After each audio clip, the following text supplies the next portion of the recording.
ఈ నాగరాజు అని ఒక డ్రైవర్ వచ్చేవాడు, లారీ డ్రైవరు.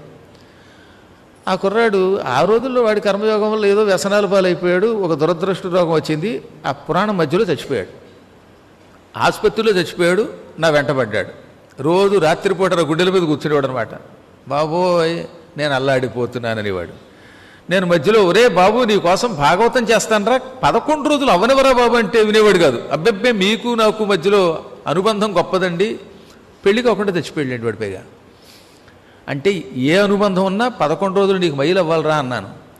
ఈలోపు నేను వాడితో ఏదో అరుస్తూ ఉంటే ఈ పక్కవాడేమో ఏమండో ఏమిటి రాత్రిపూట అరుపులేంది, ఏం చెప్పంటావు నాకు అరుపులు కాదు వాడు చరుపులు చరుస్తున్నాడు అన్నాక ఈ భాగవతం మధ్యలోనే భాగవత సప్తాహం చేశానండి. భాగవత సప్తాహం చేసి 7వ రోజు తులసికోటలో వాడి పేరు మీదుగా నీళ్లు విడిచిపెట్టగానే అద్భుతమైన కాంతితో నా ఎదురుగుండా ప్రత్యక్షమై దండం పెట్టి వెళ్ళిపోయాడు.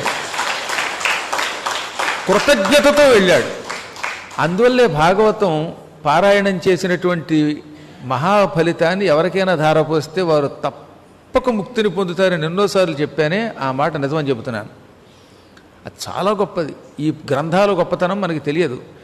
భూలోకంలో ఉన్నప్పుడు వాటిని మనం పట్టించుకోం. శరీరం విడిచిపెట్టాక వీటి గురించి ఎంత ఆలోచించినా తిరిగి రాలేము. నరకంలో యాతన పడుతున్న వాళ్ళు ఏడుస్తారట. అయ్యో భూలోకంలో ఉన్నప్పుడు రామాయణం వినలేకపోయాం, పారాయణ చేయించుకోలేకపోయాం, భాగవతం వినలేదని ఏడుస్తారటండి. గరుడ పురాణాలు చెప్పారు. ఇంత దానం చేయలేకపోయాం, ఎక్కడ దేవాలయాలకు వెళ్ళలేకపోయాం, ప్రదక్షిణలు చేయలేకపోయాం. ఇప్పుడు మీ అదృష్టం బాగుండి ఈ దివ్య ఆలయం వచ్చింది. అక్కడ బోర్డుల మీద 1964లో ఫలానా వాళ్ళు ఇది ఇచ్చారని కనపడుతుందా? వారి తండ్రి గారి కాలంలో నుంచి ఉన్నటువంటి దివ్య ఆలయం. ఇప్పుడున్న భారతీ తీర్థ మహాస్వామి వారికి ముందు అభినవ తీర్థస్వామి వారు వారంతా దీనికి వచ్చారు. ఇక్కడికి కంచి పరమాచార్యులు వారు వచ్చారు.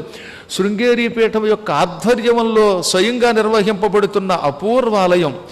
ఇంత పూర్వం సంగతి నాకు తెలియదు, కానీ నేను 2007 నుంచి ఆయనతోటి ఈ కార్యక్రమాలు చేస్తున్నవాడిని కాబట్టి పోలిశెట్టి హరిప్రసాద్ గారు నా దృష్టిలో వైకుంఠం నుంచి ఏదో కారణం చేత దిగొచ్చిన ఒక దేవత